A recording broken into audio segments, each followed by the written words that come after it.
하나님의 지혜를 배우라는 제목으로 하나님 말씀 선포하겠습니다. 제가 지혜와 지식에 대해서는 여러 번 말씀을 드려서 이제 우리 교인들이 잘 아실 겁니다. 지혜와 지식은 좀 다르죠. 일반적인 얘기에서 지혜와 지식을 말하는 거예요. 성경적인 이야기가 아니고 우리가 지식과 지혜를 구분할 수 있죠. 그러니까 지식은 뭐냐면 많이 공부하면 쌓이는 게 지식이죠. 물론 지식과 지혜가 완전히 다르다고 보지는 않죠. 많은 걸 보고 느끼는 사람은 그거에 대한 지혜도 같이 커지는데 이게 꼭 비례하진 않아요. 예를 들어서 내가 책을 10권 읽었다고 해서 지혜도 10개가 생기지는 않아요. 그게 이제 좀 아이러니하죠. 그래서 지식과 지혜가 같이 가는 것 같으나 지식과 지혜가 꼭 같이 성장하지는 않는다. 지식은 많이 배우면 생기지만 지혜는 그 위에 배움 위에 현명함이 쌓여야 되는 겁니다. 놀랍게도 많이 배우지 못한 사람에게도 그래서 지혜가 있죠. 옛날에는 그래서 지혜를 누구한테 구했어요? 잠언에도 보여주면 지혜를 누구한테 구했어요? 백발의 노인에게. 그 백발의 지혜를 구하라 그러잖아요. 그 얘기가 뭐냐면 뭘로도 공부가 되니까 체험으로도 삶을 많이 겪은 걸로도 공부가 되기 때문에 거기서 지혜라는 게 생기는 거예요. 현명함이라는 게. 그가 책을 많이 읽지 못했어도 심지어 글을 모르는 분한테도 오히려 옛날에는 지식을 얻을 기회가 없잖아요. 옛날 사람들은 자기 동네를 떠나본 적도 없고 글을 못 배운 사람도 대부분이기 때문에.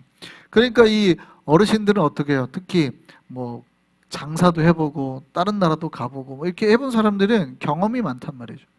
그러니까 어떻게 해요?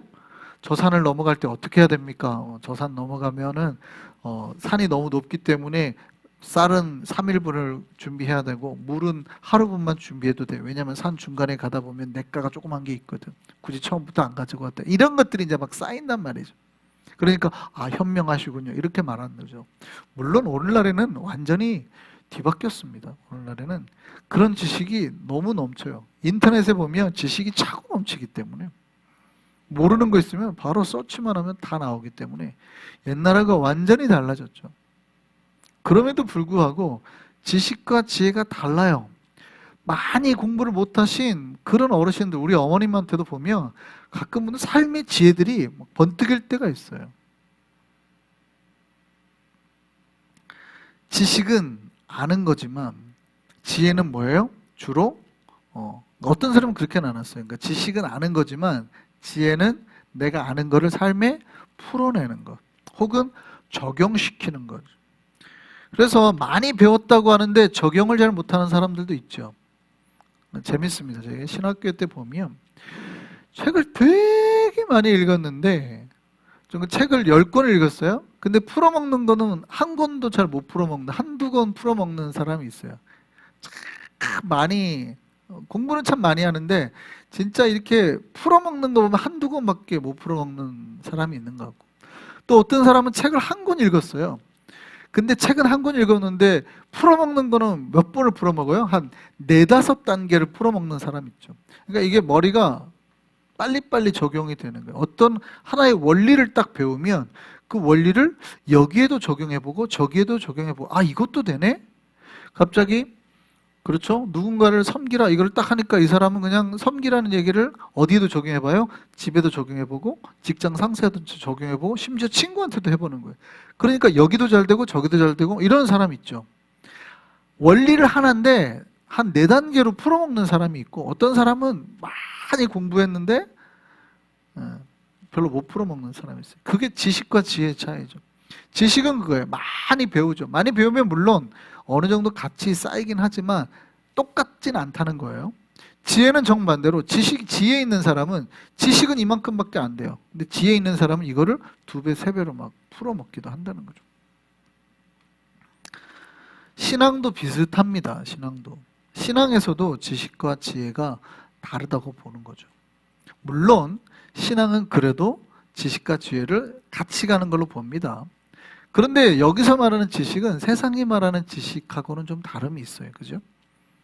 세상에서의 지식은 뭡니까? 말 그대로 내가 책을 읽어서 배운 지식 혹은 돈을 버는데 배운 지식. 네일 가게 하시는 분들은 네일 가게의 네일이 무슨 종류며 어떻게 해야지 잘 붙으며 빛이 잘 나며 이런 거가 이제 지식이죠. 세상 지식. 근데 하나님께서 말하는 지식은 뭐예요? 하나님을 아는 지식이죠. 성경에서 말하는 지식은 하나님을 아는 지식입니다. 그래서 여러분 지식에는 세상 지식이 있고 하나님의 지식이 있어요. 하나님을 아는 지식에도 하나님을 아는 지식에서 발생하는 지혜도 앞에서 말했던 그 세상의 지식과 지혜와의 결과가 같아요. 여러분 물론 여기서 말하는 지식은 세상의 지식과 다르다고 말했습니다. 세상의 지식은 뭐예요? 돈이 많아야 되고 권력이 많아야 된다고 생각합니다. 그렇게 전통적으로 봤던 이유가 뭡니까? 그게 나를 프로텍트한다고 생각하는 거죠. 돈이, 권력이 나를 지킬 수 있다고 생각하는 거예요. 그리고 그 돈과 권력을 얻을 때 꼭 양심적이지 않아도 된다고 생각합니다.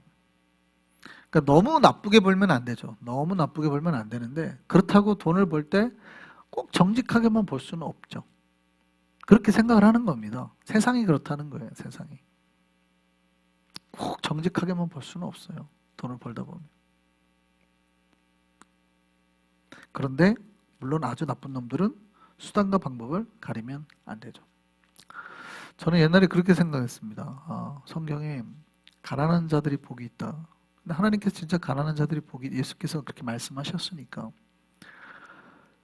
이거를 당시 한국에 있었을 때 상황을 보면 당시에 한국의 70년대 80년대는 부자가 되려면 수단과 방법을 가리면 안 됐던 시기입니다. 그렇죠. 참 일반적으로 그러니까 웬만큼 부자 말고 뭐 우리가 열심히 하면 부자 되죠. 그거 말고 완전 고위급 부자가 되려고 하면 정치꾼의 줄 타고 뇌물을 먹이고 뭐 이렇게 계속 해야 되는 거예요. 국회의원 찾아가서 돈 좀 주고 이거 오픈하게 해주십시오라고 뒷돈 바치고 이래야지 되는 시대였단 말이죠. 그러니까 그 시대는 성경에서 말하는 시대랑 너무 유사해요. 그러니까 부자는 그냥 그 부자인 자체로 죄인인 시대거든요. 한국은 옛날에 70년대, 80년대는 거의 그랬습니다. 모든 부자를 제가 깡그리 몰아세우는 건 아닙니다. 그런데 일반적으로 장사를 해가지고는 부자가 되려면 그렇게 될 수밖에 없어요. 그러니까 오히려 가난한 자들이 어떻게 해요? 하나님 앞에 양심적인. 내가 양심적으로 살면 가난해질 수밖에 없는 사회적 구조란 말이죠, 구조. 근데 제가 미국 와가지고 좀 느낀 건 요즘에는 좀 다릅니다. 뭐냐면 미국은 놀랍게도 기회의 땅이잖아요. 미국은 물론 미국도 비슷하죠. 완전 부자가 되려면 뒷돈 대고 막 해야지 부자가 되죠. 그런데도 불구하고 미국은 내가 게으르지 않고 열심히 하면 다 기회를 주죠. 누구에게나. 물론 여기도 뭐 우리가 다 느끼지만 뭐 인종차별도 있곤 합니다만. 그런데 그렇지 않은 이유는 뭐예요? 우리가 물론 여러 가지 이유가 있습니다. 제가 지금 아주 심플하게 그냥 얘기를 하는 거니까. 그런데 우리가 어쩌면 때로는 게으르고 어쩌면 우리가 하나님의 뜻대로 살지 않고 그래서 그런 경우가 더 많은 것 같다는 생각도 합니다. 물론 우리가 이민 사회로 처음 와가지고 여기서 정착해서 부자가 되긴 되게 어렵죠. 그런 케이스 말고 우리가 여기서부터 어렸을 때부터 잘 자라가지고 어쩌면 우리가 그렇게 못한 이유는 어쩌면 우리가 좀 더 하나님의 뜻대로 살지 않았거나 아니면 조금은 게을렀거나 이런 케이스가 더 많다는 거죠. 그러니까 다 그렇다는 게 아니라 한국과 비교해서 그렇다는 거예요. 한국은 내가 열심히 하려고 해도 하지 못하잖아요. 예를 들어서 이거죠. 내가 그 경찰이에요. 한국은. 근데 경찰이 내가 검사가 돼야겠다 해가지고 다시 검사가 될 수 있어요, 없어요? 없죠. 그런 경우는 없죠. 거의 없죠. 왜냐하면 경찰이 다시 검사가 되려면 다시 대학교 시험을 학력고사를 다시 영어 수학부터 공부해야 돼요. 그래서 이 점수가 나와야 검사가 될 수 있는 거예요. 내가 30대 때 뭐 갑자기 의사가 되겠다? 검사가? 그러려면 다시 처음부터 다시 스타트를 해야 되는 거예요. 한국은 기회가 있는 땅이 아니잖아요. 근데 여기 있는 뭐 알렉스도 마찬가지입니다만 경찰인데 자기는 곧 검사가 되겠다는 거죠. 아니, 저는 한국 생각으로 경찰이 어떻게 검사가 되지? 그랬더니 자기가 검사만 되겠다고 하면 몇 가지만 과목만 더 이수하면 그냥 바로 되는 거예요. 자기가 일하는 경찰서 직원들도 검사가 돼, 내가 도와줄게. 뭐 경찰서장이랑 파출소장이랑 다 도와준다는 거예요. 뭐 한국에 비해서 여기 훨씬 기회의 땅이라는 거예요. 그러니까 어느샌가 우리가 사실은 왜 우리가 하나님 앞에서 약간 가난한가도 고민해 볼 필요는 있는 땅이 된 거죠. 어쨌든 물론 그러긴 합니다만. 자, 그럼에도 불구하고 우리가 무언가를 벌 때 약간씩은 타협을 한다는 거예요. 약간씩은 타협을 해요. 너무 나쁘게 돈을 벌면 안 되지만 꼭 정직하게 벌어서는 살 수 없는 세상이라고 생각을 해왔다는 거예요. 그들이 하는 말이 뭐예요? 오늘 본문에서 그들이 했던 말이 도둑질한 물이 달고 몰래 먹는 떡이 맛있다라고 말하는, 이게 세상 지식이에요. 그러니까 하나님의 지식이 아니라 세상 지식은 그렇게 가르쳤다는 거예요. 도둑질한 물이 달고 몰래 먹는 떡이 맛있대요. 이게 세상 법칙으로 맞아요? 틀려요? 맞아요. 여러분 돈을 벌면은 기뻐요, 안 기뻐요? 기쁘죠? 그런데 여러분이 돈을 벌면 죽을 만큼 기쁘진 않죠. 근데 여러분이 로또 복권이 되면 죽을 만큼 기뻐요, 안 기뻐요? 기쁘죠. 갑자기 막 심장이 터질 만큼 기쁘죠. 왜 그럴까요? 첫 번째는 돈이 많아서. 그런데 돈이 적게 된 복권이 됐더라도 기분 좋죠. 여러분이 월급 탄 것보다 기분 좋죠. 왜 그럴까요? 내가 예상치 않은 돈이 들어왔기 때문에. 주급을 받는 사람은 자기가 그 정도 일하는 만큼 주급이 들어오잖아요. 막 기뻐요? 목사님 주급 받았습니다! 막 이래요? 그러진 않죠. 왜냐하면 내가 뻔하거든요. 일주일 동안 일한 게 딱 계산이 되니까 이 정도 들어올 거다. 돈이 들어왔는데도 전혀 안 기쁩니다. 그냥 그 정도 수준인 거예요. 근데 갑자기 복권이 되면 왜 샀는데 왜 기뻐요? 복권이 되면? 안 될 줄 알았는데 이게 나에게 들어오지 않을 돈인데 들어온 거예요. 뭔가. 여러분 도둑질한 게 왜 물이 더 달아요? 자기한테 없어야 될 물인데 갑자기 들어온 거예요. 원래 먹는 떡이 왜 맛있어요? 훔쳐 먹는 떡이 자기 게 아닌데 먹으니까. 이게 세상 법칙이에요. 세상 사람들은 다 그렇게 생각했습니다. 그러니까 어떻게 해요? 자기 기쁨을 추구하기 위해서라도 훔쳐서라도 먹는 거죠.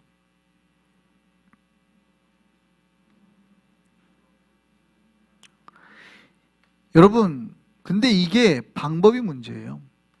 자기가 없던 돈을 만들기 위해서 도둑질했는데 열심히 땀 흘리고 노력한 것보다 그게 더 달고 맛있게 느껴지는 것. 그게 맛있다고 주장하는 거는 누구의 법칙입니까? 세상의 법칙이죠. 세상의 지식인 겁니다. 우리는 그런 것들이 괜찮다고 생각하고 살아가고 있죠. 신자는 이런 것들을 아주 조심해야 됩니다. 물질에 대해서도 마찬가지죠. 자신이 땀을 흘리지 않았거나 혹은 나쁜 방법으로 들어온 돈은 내가 기대하지 않았는데 갑자기 그렇게 들어온 돈은 어떻게 해요? 결국 우리의 목줄을 쥐게 돼 있거든요. 근데 우리는 그거를 아무렇지 않게 그냥 쉽게 생각을 하죠. 괜찮다고 생각합니다. 세상 사람들이 생각하는 판단 기준과 거의 다르지 않게 생각을 한단 말이죠. 그런 돈이 들어오면 굉장히 조심해야 되는. 제가 언제 말씀을 드렸는데 제가 부산에 있던 수영력교회 거기 소그룹 그때 갔었을 때 제가 참 은혜를 많이 받았던 게 뭐냐면 어느 날 갑자기 간증을 하는 거예요. 자기가 집을 못 구해서 하나님 앞에 기도를 한 거예요. 하나님 정말 제가 이제 집을 옮겨야 되는데 쫓겨나게 생겼습니다. 교회를 못 오게 생겼습니다. 하고 속으로 기도했대요. 3천만 원이 부족합니다. 그리고 소그룹을 갔는데 갑자기 어떤 권사님이 3천만 원을 내놓고 필요한 사람이 있으면 쓸 수 있게 해달라고 해서 기도에 내도라는 거예요. 깜짝 놀랐죠. 지금 내가 기도한 금액만큼 딱 나오니까. 근데 3천만 원이 적은 돈이 아니고 3만 불인데 누가 그렇게 내겠냐고요. 그런데 갑자기 그러는 거예요. 자기가 어머님이 갑자기 돌아가셨는데 돌아가시면서 형제들끼리 뭐 분배가 이렇게 재산이 왔는데 갑자기 3천만 원이 생긴 거예요. 우리 같으면 어떻게 하겠어요? 우리 같으면 할렐루야 하나님께서 역시 하나님께서 내 필요를 아시고 3천만 원 줬다고 생각하지 않겠어요? 그 권사님은 굉장히 부담스러웠답니다. 내가 예상치 못한 금액 3천만 원이 들어온 이유는 하나님께서 이것을 선한 곳에 쓰시라는 뜻으로 받은 거예요. 그러니까 내가 번 돈이 아니잖아요. 내가 열심히 해서 번 돈이 아니에요. 그러니까 굉장히 부담스러웠대요. 하나님 이걸 어떻게 해야 되겠습니까? 그때 하나님께서 어떻게 해요? 필요한 사람에게 나눠줘라. 기도하는데 그 마음에 들더래요. 그래서 속으로 딱 얘기했는데 그 사람이 정확하게 자기가 기도한 금액이 3천만 원이라는 거예요. 그 소그룹이 잘 되겠습니까? 안 되겠습니까? 잘 되죠. 그 소그룹에 말하는 구역 예배를 말하는 거예요. 그 구역 예배가 그런 교회가 부흥하겠습니까? 안 하겠습니까? 부흥하죠. 그런 권사님들이 가득한 교회인데 왜 부흥을 안 하겠어요? 권사님들이 기도하는 권사님 막 그 소그룹만 가면 막 3만 불씩 나눠준다는데 부흥이 안 되겠어요? 3만 불 나눠준다는 건 농담이지만 어쨌든 그런 은혜가 있는 역사 있는 교회가 부흥이 안 되겠냐 이 말이에요. 여러분 오늘 자문이 하는 말을 우리가 잘 기억해야 돼요. 세상 사람들은 어떤 지식으로 산대요? 세상의 지식으로 산다는 거예요. 도둑질한 물이 맛있다고 그러고 훔친 떡이 맛있다고 그러고 그게 더 기쁘다는 거예요. 갑자기 몰래 생긴 것들이 나를 더 행복하게 하더라는 거죠. 그러니까 그 몰래 생긴 거를 갑자기 생긴 걸 얻기 위해서 뭐도 하자? 도둑질도 하자 이렇게 간다는 거죠. 물론 우리 신자들이 도둑질 하지는 않겠지만 그런 것들을 기뻐하면 안 된다는 거예요. 신자는 무슨 지식을 의지해야 돼요? 성경이 말하는 지식은 하나님의 말씀입니다. 말씀. 그러니까 우리가 세상의 지식으로 살아가면 안 돼요. 세상의 방법대로가 아니에요. 여러분 우리가 세상에서 돈 버는 방법을 많이 안다고 해서 하나님의 지식이 있다고 말할 수 있습니까? 여러분이 주식을 잘한다고 치워보죠. 주식을 잘해요.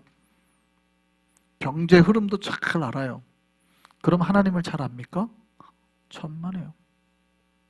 여러분이 의학 지식이 뛰어나요. 그럼 하나님을 잘 압니까? 천만에요. 그런 지식하고는 별개예요. 그런 지식을 하나님 위해서 쓸 때만 영광이 되는 거지. 그건 지식을 자기를 위해 쓰거나 탐욕을 위해서 쓰면 오히려 그게 죄가 될 수도 있죠. 여러분 하나님이 주시는 지식을 기억하셔야 됩니다. 하나님이 주신 지식은요 말씀입니다. 그리고 그 말씀이 원하시는 방향과 삶이에요. 여러분 성경은 세상이 어리석다라고 말합니다. 세상이 어리석다. 그 이유는 이 세상에는 하나님의 말씀이 없기 때문이에요. 그래서 아이러니한 말씀을 말씀하시는데 하나님이 뭐라고 말씀하시냐면 조언을 할 때 얘들아 말씀을 전할 때 누구에게는 전하지 말아라? 거만한 자들에게는 전하지 말아라. 악인에게는 전하지 말아라. 재밌는 말씀이세요. 우리는 하나님의 말씀을 누구에게나 다 전해야 될 것 같은데 놀랍게도 하나님께서는 누구에겐 전하지 말아라. 거만한 자. 거만한 자가 누구예요? 에로건트한 사람이에요. 교만한 사람. 자기만 최고라고 생각하는 사람한테는 전하지 말라는 거예요. 거만한 자한테 전하면 어떻게 돼요? 오히려 우리가 능욕을 당한대. 수치를 당한다는 거예요. 악인에게 전하면 어떻게 돼요? 오히려 흠이 잡힌다는 거예요. 여러분 이거는 우리에게도 굉장히 중요한 거예요. 그러니까 말씀은 누가 받냐가 너무 중요하다는 거예요. 너무 우리 마음이 교만하고 우리 마음이 악할 때는 그 사람들에게 말씀을 전하면 오히려 그 말씀을 거꾸로 우리를 공격하는 빌미로 삼는다는 거예요. 말씀을 받았는데도 말씀을 전하는 자를 공격하거나 하나님을 공격한다는 거예요. 교만하거나 악인들은. 근데 누구에게 전하면 바로 하나님 말씀 받기로 준비된 자에게 전하면 그들은 어떻게 한다는 거예요? 예, 그들은 그 말씀을 받아서 거룩하게 바꾸는 거죠. 지혜 있는 자에게 전하는. 굉장히 우리에게 중요한 거예요. 그러니까 말씀은 놀랍게도 가르치는 자보다 받는 자가 훨씬 중요하다는 거예요. 성 어거스틴이 옛날에 말씀을 학생들을 가르치는데 이 학생들을 가르치니까 얘네는 맨날 등록금 떼먹을 생각만 하더라는 거죠. 교수 말을 안 듣더래요. 근데 밀라노로 갔습니다. 그랬더니 거기는 아예 학생들이 너무 열심히 해가지고 막 공부를 하려고 하는 거예요. 막 돈도 서로 막 등록금 내고. 누가 더 빨리 성장하고 변한다는 거예요? 네, 공부를 하려고 준비된 학생. 사람은 안 바뀌었어요. 교사는, 가르치는 교수는 그대로예요. 이 사람이 가진 지식과 실력은 그대로예요. 근데 누가 바뀌니까? 사람이 바뀌니까. 중요한 거는 사람이더라는 거죠. 듣는 사람. 여러분, 우리의 마음에 거만함이 들어오고 교만함이 들어오고 악함이 들어오면 말씀이 우리에게 들어올 자리가 없다는 거예요. 그런데 우리가 지혜가 하나님의 지혜를 사모하는 사람이라면 말씀이 들어올 때 지혜가 우리 마음을 역사하게 한다는 겁니다. 역사하게 한다는 거예요. 우리는 어리석은 자가 아니라 하나님의 지식과 지혜로 가득한 사람이 되기를 소망합니다. 예. 무엇이 지혜예요? 여러분, 하나님께서 주시기를 원하는 참 지혜는 어디에서 옵니까? 오늘 본문에 이렇게 말합니다. 여호와를 경외하는 것. 여호와를 경외하는 것이 바로 지혜의 근본이다. 이렇게 말합니다. 거룩하신 하나님을 아는 것이 명철이다. 똑똑함이다. 스마트한 거다. 이렇게 말하는 거죠. 뭐라고요? 여호와를 경외하는 것이 지혜의 근본. 따라하시죠. 여호와를 경외하는 것이 지혜의 근본이다. 그러니까 놀랍게도 이게 무슨 얘기냐면 우리가 가장 잘 살 수 있고 우리가 가장 행복할 수 있고 우리가 가장 멋진 인생을 살 수 있는 건 뭐냐면 하나님의 지혜를 받아서 살아가는 것이라는 뜻이에요. 우리는 세상의 지식을 따라 살 때 잘 살 수 있다고 생각을 했어요. 예를 들어서 돈을 많이 벌면 행복하다. 이거는 이제 과학자들이, 경제학자들이 항상 하는 말이죠. 우리가 추구하는 행복과 돈은 어느 정도는 비례한다 그러죠. 그러니까 돈이 아예 없으면 행복을 누릴 수가 없대요. 그냥 돈 버는데 시간 다 보내느라고 힘들대요. 근데 돈이 어느 정도 있으면 행복을 추구한다 그래요. 이게 세상 과학이 말하는 거예요. 경제학이. 근데 또 재밌는 거는 이게 돈이 어느 정도 일정 이상 있으면 뭐 예를 들어서 1년에 5만 불 이상 벌면 더 이상 돈 때문에 행복한 건 별로 없어진다고 그러죠. 그러니까 내가 먹고 살만해지면 돈을 많이 번다고 해서 그러니까 내가 10만 불 버는 사람이나 100만 불 버는 사람이나 행복 체감들을 느꼈더니 크게 다르지 않다 그러죠. 이제 더 이상 돈을 일정 이상 수준 되면 돈 많이 벌어도 행복하지 않대요. 어차피 내가 하루에 3끼 먹는 건 똑같고 뭐 병드는 건 똑같고 비슷하기 때문에 그렇게까지 가지는 않는다고 그러죠. 그런데 세상은 계속 어떻게 해요? 내가 그렇게 돈이 많으면 행복할 것처럼 끊임없이 얘기하죠.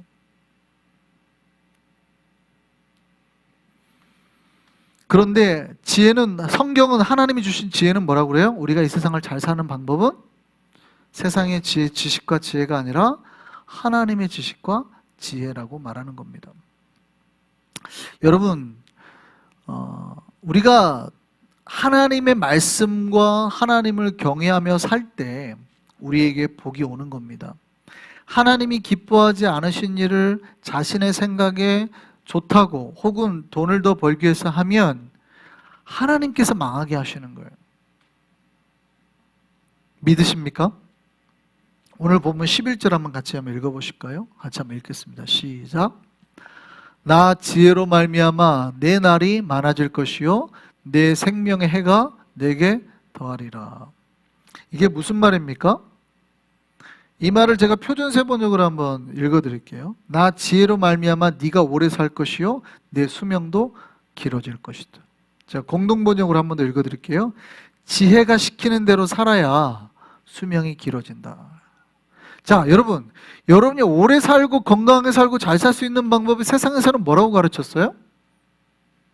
운동하고 좋은 거 먹고 그렇죠? 스트레스 안 받고 이래야 오래 산다고 가르치잖아요. 우리가 오랫동안 아무 탈 없이 건강하게 잘 살려면 돈이 많아가지고 나를 지키고 위험한 데서 빠지고 우리는 그렇게 살아야 된다고 생각을 하는데 하나님께서 뭐라고 말씀하시냐면 하나님의 지혜를 붙잡을 때 지혜가 시키는 대로 할 때 네가 오래 살고 잘 살 것이다 말하는, 이게 믿어지시기를 바랍니다. 이게 하나님의 지혜예요. 그런데 아무리 제가 이 하나님의 지혜를 이렇게 말해도 우리가 자꾸 잃어버립니다. 잊어버려요. 계속 세상에서 주입하거든요. 옆에서 계속 옆에 있는 동료들이나 가족들이나 친척들이 아니야, 네가 그래도 돈이 있어야 보호받지, 네가 나이 들어서 돈 없으면 어떻게 살래. 그러니까 이제 우리가 모이면 자꾸 맨날 정부 보조를 어떻게 받으며 SSA, SSI 많이 하잖아요. 틀렸다는 게 아니에요. 틀렸다는 건 아닌데 그런 거에만 우리 관심을 다 뺏기고 하나님의 지혜를 붙잡는데 우리가 그걸 놓으면 하나님께서 어떻게 하신다는 거예요? 놀랍게도 지혜가 시키는 대로 살아야 수명이 길어진다고 하나님 말씀하셨는데 우리는 하나님의 말씀은 안 듣고 자기의 생각과 방법대로만 산단 말이죠. 그러면 하나님께서 내가 생각한 방법들을 자꾸 틀어버리시는 거예요. 뭐가 꼬이게 만드는 거예요. 문제가 안 되게 만드는 거예요. 자꾸 오래 살지 못하게 그러면 병을 한번 넣고 꼬이고. 여러분 오늘 12절에 뭐라고 그래요? 지혜로우면 그 지혜가 우리에게 뭐가 된대요? 이익이 된대요. 놀랍게도 우리가 지혜로우면 하나님께서 그 지혜로 다 우리를 이득이 되게 만드신다는 거예요. 뭔가 자꾸 이득이 되도록 일을 만드신다는 거예요. 근데 우리가 하나님의 말씀을 듣지 않고 거만하거나 교만하고 아니에요 목사님 세상을 안 살아봐서 그래요. 아유 목사님이 돈을 안 벌어봐서 그래요. 아이고 우리 목사님 우리 말대로 하세요. 자꾸 그렇게 하나님 말씀과 다르게 자꾸 우리가 욕심을 내고 거만하면 오늘 본문의 12절에 뭐라고 그래요? 해를 입는다고. 따라하시죠. 거만하면 해를 입는다. 하나님께서 뭐라고 그러냐면 거만한 자에게는 아무리 얘기해봤자 안 듣는다는 거예요. 거만한 자에게는 얘기해봤자 능욕으로밖에 안 들어. 얘기해봤자 악인에게는 아무리 해봤자 우리가 말한 사람의 흠을 찾으려고 한대요. 뭔가 부족해. 아니야. 네 말이 틀려. 이런 말을 하려고 한대요. 그런데 결국 교만한 자는 어떻게 해요? 그것으로 인해서 이제 본문에는 해석을 하면 자기만 해를 입는다 이렇게 돼 있습니다. 놀랍게도 거만한 그 마음 때문에 자기는 꼭 해를 입게 된다는 뜻이에요. 그 사람은 꼭 해를 입게 된다는 뜻이에요. 데미지를 본다는 거죠. 뭔가. 여러분 우리가 교만하지 않고 주님 앞에 겸손함으로 하나님의 지혜를 받아들일 수 있는 우리가 되기를 바랍니다. 이게 쉽지 않아요. 제가 몇 번 말씀드리지만 절대 쉽지 않아요. 왜 쉽지 않아요? 여러분 기도하자 그러는데 기도하러 나오는 게 쉬워요 어려워요? 어렵죠. 이것도 어렵단 말이에요. 이것도 어려워요. 우리가 큐티하자 그러는데 큐티하는 것도 어렵잖아요.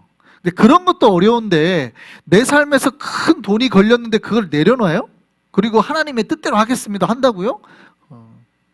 내가 11조도 제대로 못하는데 하나님 내가 뭐 100만 불 벌면 10만 불 하겠습니다 이런 거 한다고요? 거짓말이 안 되는 거예요. 내가 하나님 앞에 정말 진짜로 겸손하게 내놓으려면 내 삶 모든 순간마다 하나님 앞에 다 순종해야 돼요.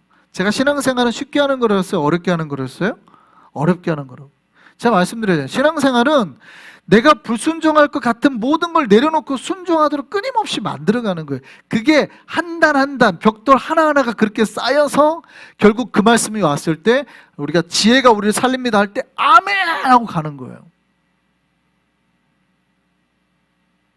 근데 그게 안 되면 내 삶의 순종 하나하나가 되지 않으면 여러분이 아무리 지금 끄떡해도 다 그냥 길가에 뿌린 거와 똑같아요. 새가 와서 쪼아 먹고 마귀가 와가지고 툭 치면 다 뺏기는 거예요. 다 뺏기는 거예요. 매 순간 순종하시고 아멘 하시고 힘들어도 목사님 말씀대로 내가 하겠습니다. 철저히 하겠습니다. 기도하고 매일 말씀 보고 하고 순종하고 내가 전도하겠습니다. 계속 매 순간 하루하루를 그렇게 여러분이 하셔야 제가 나중에 그 돈 포기하십시오. 하나님의 지혜를 붙잡으십시오. 할 때 할 수 있지. 아우 어떻게 나요? 어떻게 나요? 못 나요. 절대 못. 그거 거만한 겁니다. 제 말을 들으세요 하면 그때 뭐라 그래요? 목사님이 일을 안 해봐서 그래요. 이런 말을 한단 말이에요. 그거 죄입니다. 놓으셔야 됩니다. 목사님 뉴욕 사는 사람 다 그렇게 살아요. 그렇게 말을 한단 말이죠. 거만함과 이 악이 절대 빠지질 않아요. 그러니까 복을 못 받지. 하나님이 뭐라고 그래요? 반드시 그러면 해를 입게 하신다고 그러거든요. 그러니까 아무리 목사가 설교를 해도 절대 귀에 안 들어와요. 지금은 다 끄떡끄떡해요. 지금은 맞는 말이니까. 하나님 지혜대로 살아야죠. 다 끄떡끄떡한데 현실에서 자기 삶에 그게 딱 부딪혔을 때 자기가 그걸 아멘하고 딱 잡아요? 하나님 말씀을 못 잡아요. 절대. 매일매일 순종, 말씀 하나하나에 순종하셔야 돼요. 하나하나. 제가 뭐 하라 그러면 기도하라 그러면 기도하시고, 큐티하라 그러면 큐티하시고, 뭐 하라 그러면 하시고, 복 나오라 그러면 나오시고, 하나하나가 다 쌓이는 걸 보는 거예요. 저도 마찬가지예요. 목사님 저도 보는데 저분이 신앙생활 잘 하시나 하나하나 보고 하나님 정말 복 주실 때가 된 것 같습니다. 끊임없이 기도를 하는데 그게 아니라 자꾸 사다리가 빠져요. 이 다리 하나 빠지고 또 올라간 것 같아 중간에 하나 빠지고. 그러니까 많이 빠지면 이제 못 올라가고 이제 몇 년간 허우적거리는 거죠.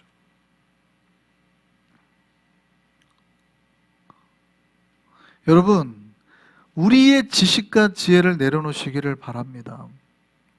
여러분, 아직도 많은 신자들이 자신의 지식과 지혜를 의지합니다. 그러니까 그게 말씀을 들을 때는 아멘하죠. 틀린 말을 아니니까. 제가 틀린 설교를 한 적 별로 없잖아요. 맞는 얘기니까 다 아멘해요. 근데 실제 삶에서 그게 되냐는 거죠. 실제 삶에서. 안 되죠. 왜 안 될까요? 조그만 거 순종하는 걸 무시하기 때문에 그래요. 조그만한 거 순종하는 거. 별거 아닌 것 같은데 조그만한 거 순종하는 거. 예를 들어 이런 거예요. 기도에 나오라. 안 나오셔. 이런 것들. 여러분, 우리의 지식과 지혜를 내려놓고 하나님께서 주시는 말씀, 거기에서 지혜를 얻기를 바랍니다. 우리가 정말 하나님의 지혜를 배우고 살아가야 됩니다. 내가 복을 받는 비결이 어디에 있어요? 하나님 말씀에 있어요. 하나님을 경외하는 거에 있어요. 하나님을 경외하며 복을 받는 겁니다. 정말 주님을 경외하는 자가 복을 받게 되어 있습니다. 우리 모두가 그 복과 은혜를 누리며 살아가기를 소망합니다.